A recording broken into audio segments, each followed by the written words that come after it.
ముప్పు భిక్షపతి గారు ఎండిసి నాయకులు కాంగ్రెస్ పార్టీ, రాథోడ్ గారు యూనివర్సిటీ విద్యార్థి నాయకులు, రమేష్ ఎల్బీనగర్ నాయకులు. ఈరోజు ఒక ప్రధానంగా మేము విషయం చెప్పడానికి ఏంటంటే, నిన్న జరిగినటువంటి పార్లమెంటు ఫలితాల్లో బీఆర్ఎస్ ఓటు బ్యాంకుతోనే బీజేపీకి 8 సీట్లు పెరిగినాయి తప్ప, అదే బీఆర్ఎస్ ఓటు బ్యాంకు చీలకపోతే ఇవాళ బీజేపీకి 1-2 సీట్లు వచ్చే పరిస్థితి ఉండే. వాళ్ళ ఇద్దరు సిండికేట్ రాజకీయాలకు పాల్పడింది కాబట్టే వాళ్ళకు ఉన్నటువంటి 8 సీట్లు పెరిగిననే విషయం తెలంగాణ ప్రజలందరికీ తెలిసిన విషయం తెలుసు. గతంలో మీ అందరికీ తెలుసు, పార్లమెంట్ ఎన్నికల్లో బీఆర్ఎస్ పార్టీకి 37.35% ఓటు బ్యాంకు ఉండే. ఇవాళ పార్లమెంట్ ఎన్నికల్లో 16% మాత్రమే ఓటు బ్యాంక్ వచ్చింది. అదే బీజేపీకి మొన్న అసెంబ్లీ ఎన్నికల్లో 13% ఉంటే ఇవాళ 35% ఓట్లు పెరగడానికి కారణం ఏందని కూడా ఈ సందర్భంగా గుర్తు చేస్తా ఉన్నాం.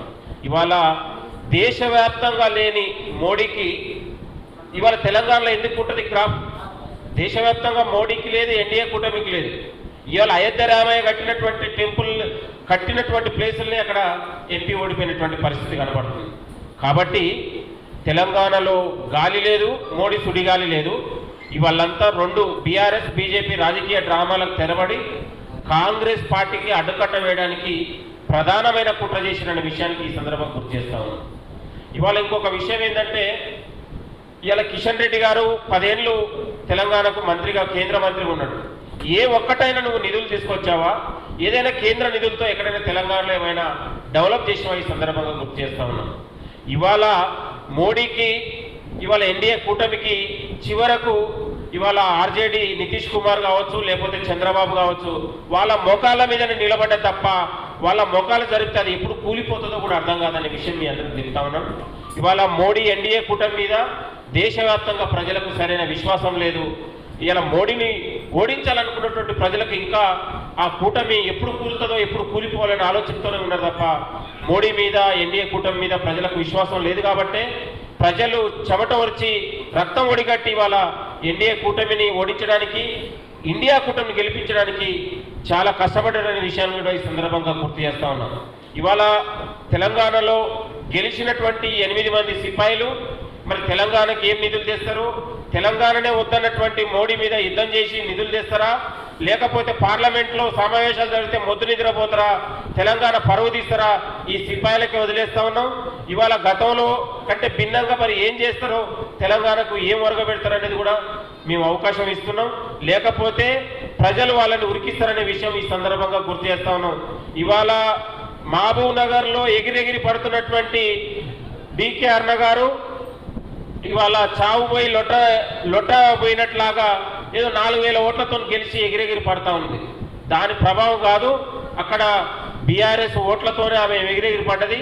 నేను అంటా ఉన్నాను, రాబోయే స్థానిక ఎన్నికల్లో ఒక జెడ్పీటీసీ స్థానం గెలిచే ఏదైనా తెలంగాణలో ఉందని చెప్పగలరు. ఒక సర్పంచ్ కూడా గెలవదు వచ్చే స్థానిక ఎన్నికల్లో. మీరు చూడండి, తెలంగాణలో మొత్తం స్థానిక ఎన్నికల్లో మొత్తం కూడా బంపర్ మెజార్టీతో అన్ని స్థానాల్లో కాంగ్రెస్ పార్టీ విజయం సాధించబోతా ఉంది. గ్రామాలే పట్టుకొమ్మల్లాగా గ్రామాల అభివృద్ధి ధ్యేయంగా రేపు కాంగ్రెస్ పార్టీ ప్రజాప్రభుత్వం తీసుకోబోతుంది. వచ్చే స్థానిక ఎన్నికల్లో మొత్తం కూడా స్వీప్ చేయబోతుంది. ఎక్కడ కూడా సర్పంచ్ సీటు కూడా బీజేపీ గెలవదు. వాళ్ళు ఏదే ఎగిరెగిరి పడతా ఉన్నారు. ఇది దీర్ఘకాలిక మాత్రమే. ఇది ప్రజాప్రభుత్వానికి, ప్రజాపాలనకు ఎక్కడ కూడా ఆవగించంత కూడా నష్టం ఉండదు. అది కేవలం ఆ పార్లమెంట్ ఎన్నికల వరకే తప్ప తర్వాత అది ఏమాత్రం తెలంగాణ ప్రజాపాలనపై, కాంగ్రెస్ ప్రభుత్వంపై ప్రభావం పడదు. రాబోయే స్థానిక ఎన్నికల్లో, ఇంకా ఉండే ఎన్నికల్లో కూడా ప్రజలందరూ కూడా ఇవాళ మహిళలు కానీ, రైతులు కానీ, కార్మికులు కానీ, యువకులు కానీ కాంగ్రెస్ వైపే నిలిచారనడానికి ఈ 40% ఓటు బ్యాంకు నిదర్శనం కూడా ఈ సందర్భంగా గుర్తు చేస్తున్నాం. గెలిచిన 8 మంది కాంగ్రెస్ అభ్యర్థులు గెలిచిన తీరు, వచ్చిన మెజార్టీ దేశానికి ఒక ఆదర్శం లాగా నిలిచారు. కాబట్టి ఇది ప్రజలకు ఇవాళ ఇంత గొప్ప మెజార్టీ ఇచ్చినటువంటి కాంగ్రెస్ అభ్యర్థులకు మెచ్చినటువంటి తెలంగాణ ప్రజలకు, మహిళలకు కూడా ప్రత్యేక ధన్యవాదాలు తెలియజేస్తా ఉన్నాం. మీ యొక్క స్ఫూర్తి, మీ యొక్క ఉన్నటువంటి మేము ఏదైతే హామీ ఇచ్చినామో మిమ్మల్ని నిలబెట్టే ప్రయత్నం చేస్తాం. మీ కళ్ళల్లో వెలుగులు నింపడానికి కాంగ్రెస్ ప్రభుత్వం ప్రయత్నం చేస్తోంది. ఇవాళ రైతు రుణమాఫీ తర్వాత తెలంగాణలో గొప్ప మార్పులు జరగబోతాయి. మీరు చూడండి, వచ్చేది కాదు ఇంకొక 15 ఏళ్ల వరకు తెలంగాణలో దేశంలో కాంగ్రెస్లో కాంగ్రెస్ పార్టీని ఎవరు కదిలించలేరు.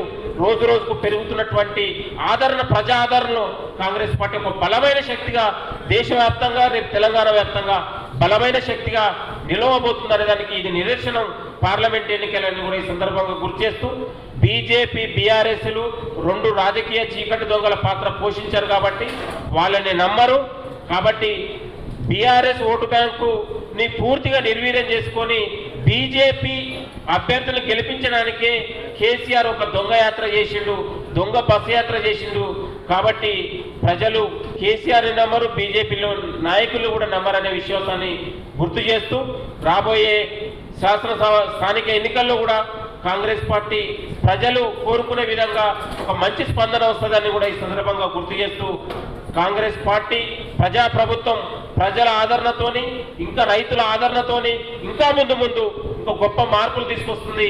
అన్ని తెలంగాణలో గత పాలకుల కంటే భిన్నంగా కూడా కాంగ్రెస్ పార్టీ ముందుకెళ్తుంది అనేది కూడా కోరుతూ, థ్యాంక్ యూ అందరికీ.